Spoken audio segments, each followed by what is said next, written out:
Baku tembak pasukan elit TNI versus Algojo Jenderal Egyanus Kogoya, 1 Danyon OPM dan 2 anak buahnya tewas. 3 anggota OPM tewas di waktu bersamaan saat markas mereka di distrik Krepkuri digerebek 3 Satgas TNI. Penggerebekan yang bermaksud menangkap para anggota OPM ini dilakukan buntut kejadian 3 warga sipil tewas diduga karena ulah OPM. Ketika para pelaku sudah teridentifikasi, ternyata anak buah Egyanus Kogoya, TNI lantas mendatangi markas mereka untuk menangkap. Namun, saat penggerebekan, Egyanus Kogoya sudah tidak ada dan hanya ada anggotanya. Detik-detik mencekam pasukan elit TNI baku tembak melawan OPM pimpinan Egyanus Kogoya.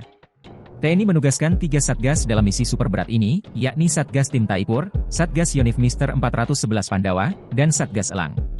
Tim patroli drone Tim Taipur melihat 4 anggota OPM membawa senjata laras panjang ketika berjalan di sekitar sungai. Selang beberapa hari kemudian, 94 personel menyusup menuju pos Matoa. Keesokan harinya, tim gabungan melakukan penyergapan hingga terjadi kontak senjata yang mengakibatkan tewasnya 3 anggota OPM. Ketiganya adalah Armita Buni selaku Danyon Aluguru, Ganti Gwi Jangge, dan seorang lainnya belum teridentifikasi. Mereka merupakan anak buah Egyanus Kogoya. TNI berhasil menyita 5 pucuk senpi rakitan beserta amunisi dan dokumen KKB di markas Matoa.